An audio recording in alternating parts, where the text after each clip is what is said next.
have this chance at seeing you. Welcome to the latest edition of the Cranky Curmudgeon's Corner. My name is Paul Thomas, and this evening we are going to be talking about the two-party system. Joining us is Ron Jenkins, Lisa Boyles, and Daniel Thomas. Of the last 8 presidential elections, the Republican nominee won the popular vote one time in those 32 years. But we ended up with Republican presidents in 3 of those 8 elections.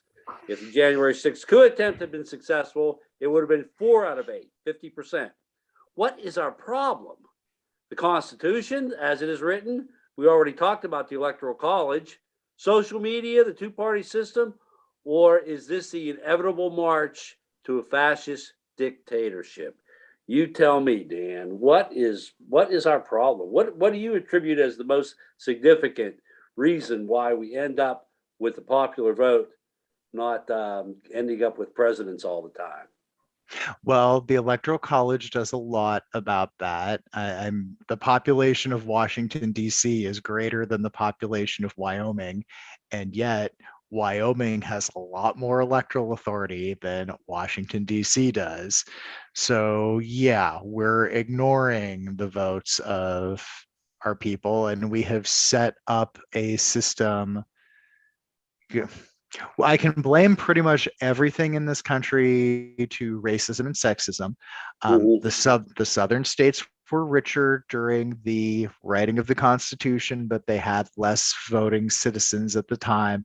They needed a way for their wealth to be reflected, and the Three-Fifths Compromise and the Electoral College were ways for their wealth to be reflected. So they had higher congressional delegations and therefore more electoral votes, but fewer actual voting people because slaves weren't a full person and because they were never going to be able to vote, but they were counted in censuses. So they were part of those numbers factored in, and it gave them outsized authority. And today we have rural states with more congressional influence, but fewer people. Like it will bother me forever that New York and California have the same senatorial representation as Alaska and Idaho, because it's not. Just the population density is so great that they should have a lot more authority in the higher house. I think that we've come to an outdated system. I think that the founding fathers, try as they might, could never have predicted how the country was going to grow and develop. I don't think it was possible to predict that. No model available in the 1700s would have been able to show them, like, oh, by the way, the west coast of this country that is part of the Spanish Empire right now, we're going to have 1 billion people who live between 2 cities. That would have blown their minds. So they could never have thought that was going to happen. And we do need, Ron pointed out earlier, we are rigid traditionalists here. It does not occur to us to change things very often, but we do need to change the system because a lot gets ignored. And right now, the majority, I think there's more Democrats than Republicans in the country. I think there's more liberals than conservatives in the country. But the way our electoral math works, unless we can get, like, I don't know, turn Texas blue, I don't see us being able to actually change any of these things. Last episode we talked about political parties. No, we actually were talking about Congress. But some of the math that I did is that there are 15 states that have a total population added up to one state, California. So there's 30 senators coming from those rural states, and there's 2 senators coming from California. So that's the Democrats versus 30 Republicans is what you're saying. Yes. Yeah. 2 Democrats versus 30 Republicans in all those states. Yeah. So that's the math that we're up against. Okay. Ron, you mentioned Electoral College, but Dan kind of talked about the Constitution.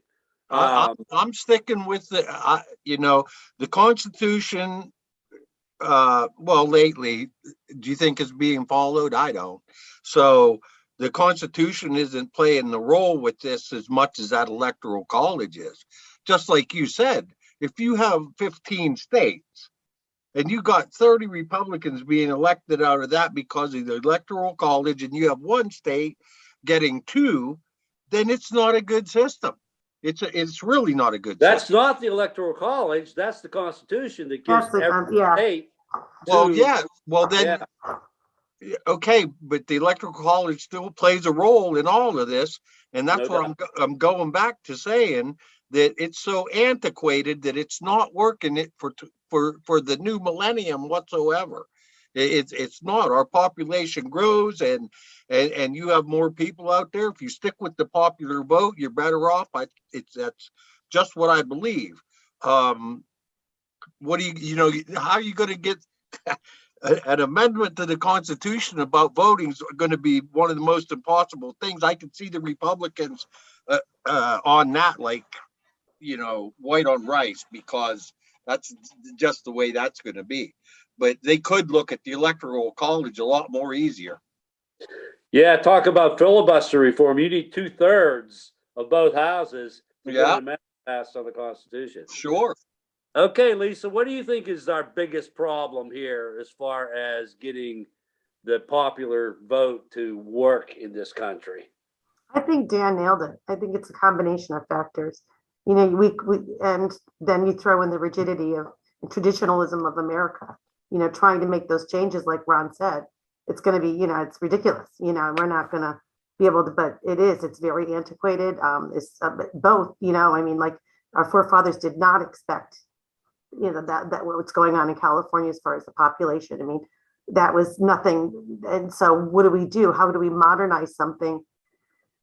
And you do see cherry picking, like we do with some people with other, religious readings. We're going to pick out things that we want. And I think we've seen that where certain things they're going to argue about, but other things we're going to, support. And but we do need to, because I think the Democrats have kind of not benefited as much as the Republicans were facing a really difficult and arduous journey to try to make any of these changes. And they've got more power. And as you brought up, the senatorial, districts, I mean, the representatives going up and the houses, it's not going to change. I mean, I'd love to see it. Who knows? Maybe these younger generations will kind of dig deeper and get a little bit more knowledgeable as to what it's scary, because, we're facing they've got that internet world that we talked about earlier and the immediate propaganda. But we do have a lot of thinkers. A lot of young people it's surprising me how much they think about what they think about now. And but I have to agree with Dan. I think it's a combination of the two. And then again, with Ronnie saying, how old it is. Do we modernize something like that? I mean, heck, even the Roman Catholic Church has made changes in the past 10 years, Hey, I have all my hopes in that basket of the youth. That's in my mind, that's what's going to happen. If we manage to survive the next 2 election cycles, it's because the young people are going to make it, make our survival possible. Dan mentioned to me over Thanksgiving that he has been thinking favorably about the parliamentary system that most of the Western democracies employ, as opposed to our constitutional republic, which has led to just 2 parties being in control throughout our history. Lisa, you also shared a similar sentiment.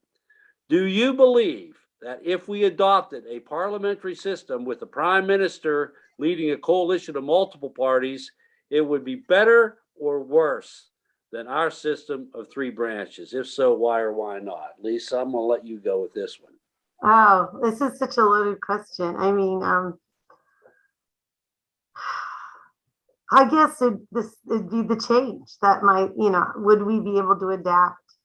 So are you saying take what we have now and just kind of morph it into? I'm saying compare what we have now to what we see in other countries that have this parliamentary system. Do you think they are better off than we are? Or do you think we're better off than them? That's basically how I'm framing it. I think with the less, you do get a little bit more done when you have, in some respects, when you have a shorter a smaller group when you've just got the two factions versus the logjam you can see. I do have to tell you, I find it very fun to watch Parliament. But I don't know. It's so hard to say right now. I'm going to have to be non-committal. And I looked at that question for a while, and I did do a little bit, and I thought, I don't know. I mean, is this something? I mean, demographically and diverse. You know, what are the different types of people that we have now in America, and the different thoughts and the different cultures, and for sure, I think it would be good to have more representation. But will we get a lot accomplished? I don't know. The way that's going today, I would have to say no. We barely get stuff done now, and the extreme views, we would have probably many more fights than what we see in Britain. You know, at least they holler and drink their beer and keep going. You know, it's just Yeah, there was a PBS series called The Atlantic Crossing, which covered what was going on in Norway during World War II, and they had a parliamentary system, and they were like totally dysfunctional. They just were unable to get anything done. yeah. And that's in the time of war when they really needed it. So, what do you think, Dan? You think that given our dysfunction here with our two-party system and what you've seen in other parliamentary governments across the Western world, which do you think would be better? Well, I believe that the comment that I made to you that you're interpreting into this question is, I really think we should ask Liz very nicely if we can please come back to the Commonwealth and just be her subjects again. And most of what I understand about parliamentary governments comes from period piece documentaries about reigning queens of England. But I will say, observing Canada, observing what just happened in Sweden, the last Israeli election, it looks to me a lot like our last Democratic primary. And I think Congress, the way that the House is broken up into the various caucuses, you've got the Progressive Caucus, the Freedom Caucus, the Congressional Black Caucus, all these different groups, those are very similar to parliamentary factions as I understand it, with the speaker being the closest thing that we have to a prime minister.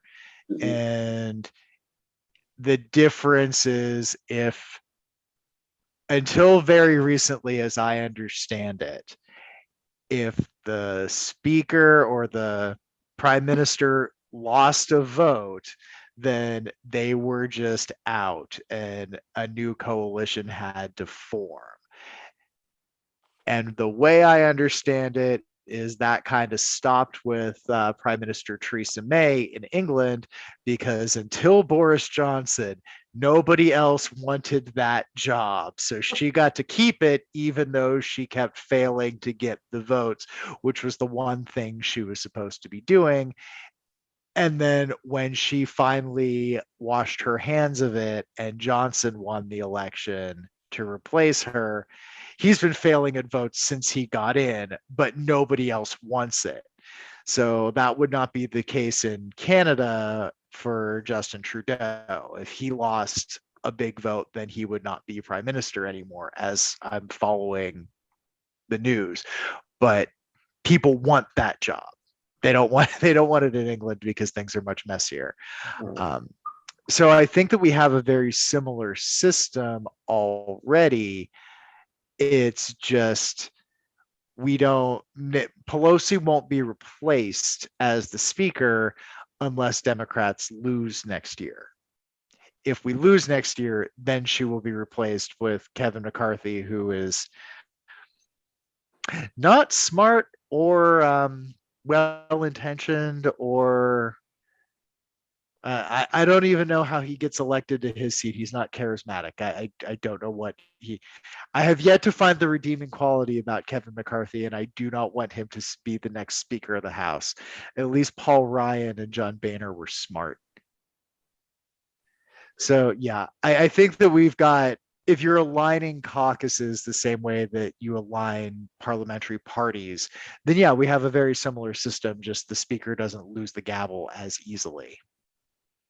Ron, Dan says that we're kind of like almost there with the way the House is constructed, or the parliamentary system, and I kind of agree with it with the various caucuses there in the House, but the House is one half of one of the three branches, so basically you're talking about 1/6, and you have the other three branches. So what do you think about that parliamentary system as opposed to our two-party system?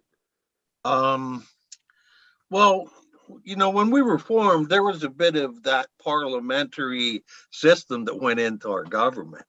All right.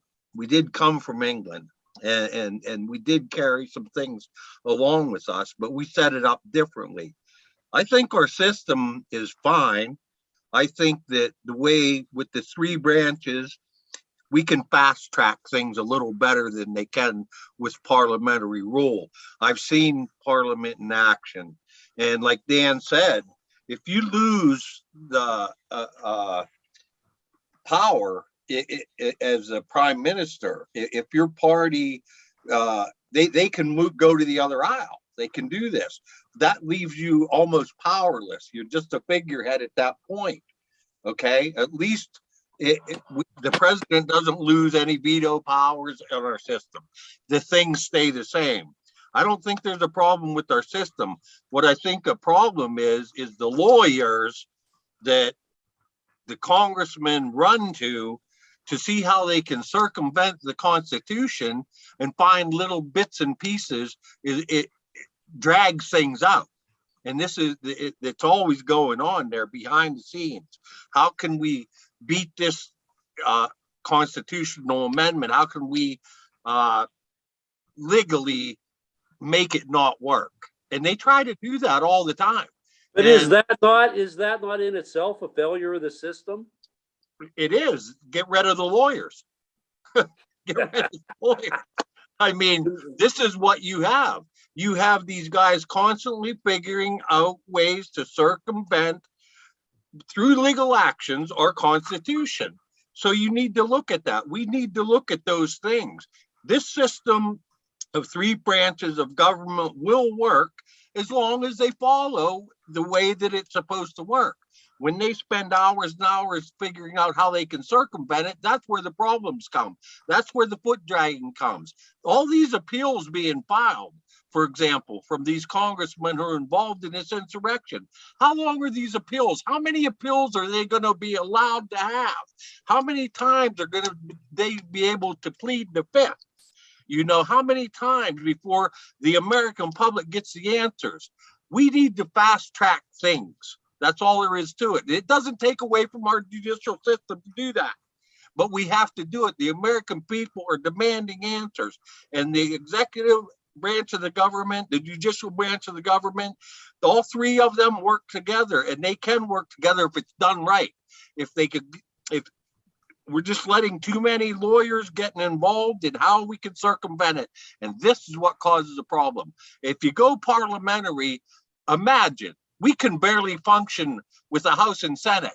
Imagine having a parliamentary type situation. We would be even more confused than we are now.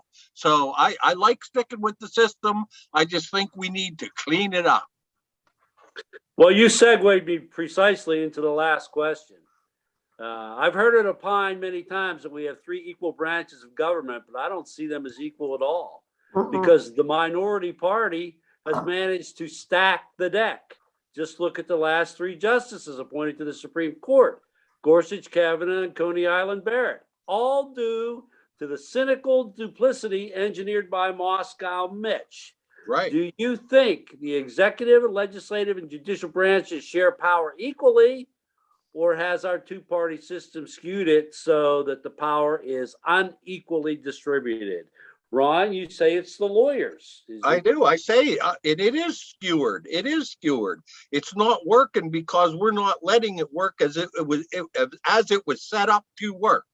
You constantly have these lawyers involved in this, right? And you want to fix the Supreme Court? Expand the Supreme Court. Expand it. Okay, that's what Joe Biden should be doing. He should expand the Supreme Court, because what was done in the past, appointments to the Supreme Court was as crooked and cynical as it comes. But we allowed it to happen. The American people had no voice in that. And the American people should have a voice in who sits on our Supreme Court that makes decisions that affect us all. So I say expand that court for one thing. Okay, Dan, is it all the lawyers, or is there something else going on? Or first of all, let me ask you this: do you think that the three branches are equal, or as I believe, the two-party system made it pretty much unequal?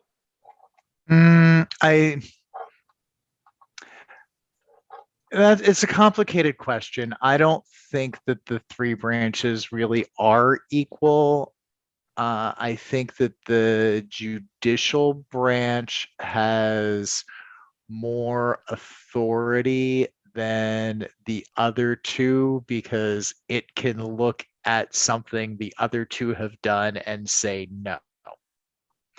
And the judges on the circuit court are not elected, they are appointed. And the judges on the Supreme Courts are not elected, they are appointed. But they're appointed by the executive branch. They're appointed by the executive branch and confirmed by the Senate. That's why we have Kavanaugh instead of, or no, Gorsuch. We got Gorsuch first. Yes, we have Gorsuch, and Merrick Garland is the Attorney General instead of sitting on the Supreme Court. So yeah, I'm okay with certain things in the three branches, but I do think that if it requires senatorial approval, I do think that the president, being a Republican or Democrat, should have the authority. Whoever's in the White House should have the authority to tell the Senate Majority Leader, this issue has to come to the floor by such and such a date. Do whatever you need to, but it has to come to the floor. And right now we don't have that authority. So the Senate from the minute Mitch McConnell took over was the place where good bills went to die.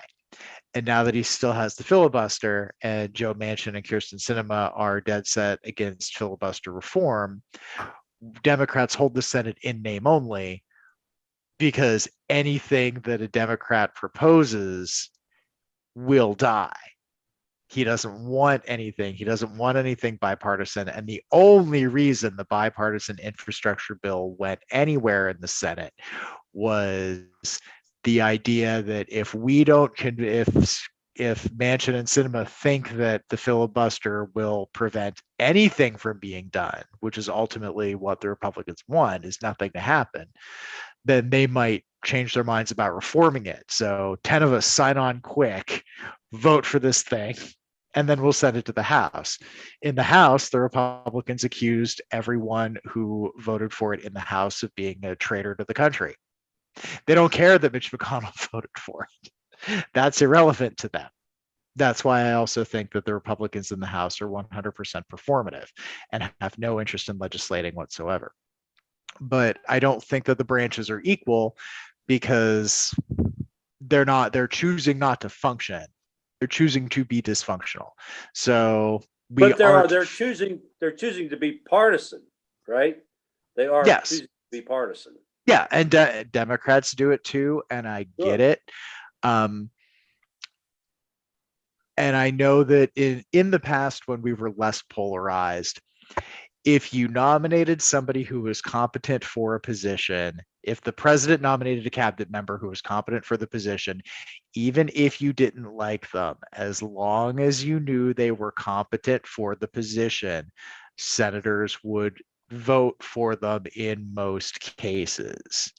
Like, I didn't get mad at Bernie Sanders or Tim Kaine or Bob Casey for voting to approve Trump judges and Trump nominees for positions, because most of the time these people met the qualifications. They were fucking evil. I understand that. They were absolutely horrible people, but they still had met the qualifications to do the job, and the executive should get to pick their cabinet. So the idea of holding judge positions hostage, like McConnell does, really, really bothers me. And it's allowed him to stack and expand the courts in favor of conservatives in a way that I think is morally reprehensible and extraordinarily undemocratic. Lisa, Yeah. has this two-party system skewed the equal power of the three branches, or am I just nuts?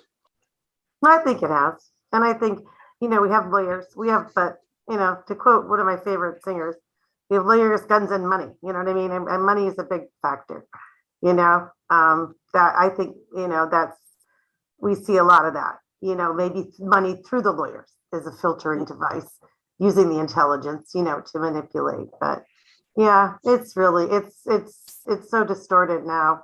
Just reading any book, I was so depressed. That last book I read on the campaign, about the campaign, I can't remember what it was. And I think they followed all three when Edwards was running and Hillary. And it was just, you throw the book, you're like, this is not democracy. And granted, it's not as pure as I was taught. Of course, I understand that. But yeah. So my view is money. Yeah. Take the money out of politics. Yeah, that's going to be tough at this point. I want to thank the panel, Lisa, Ron, Dan, and we very much appreciate what you contributed here. Understanding Racial Violence in America, next on the Cranky Curmudgeon's Corner.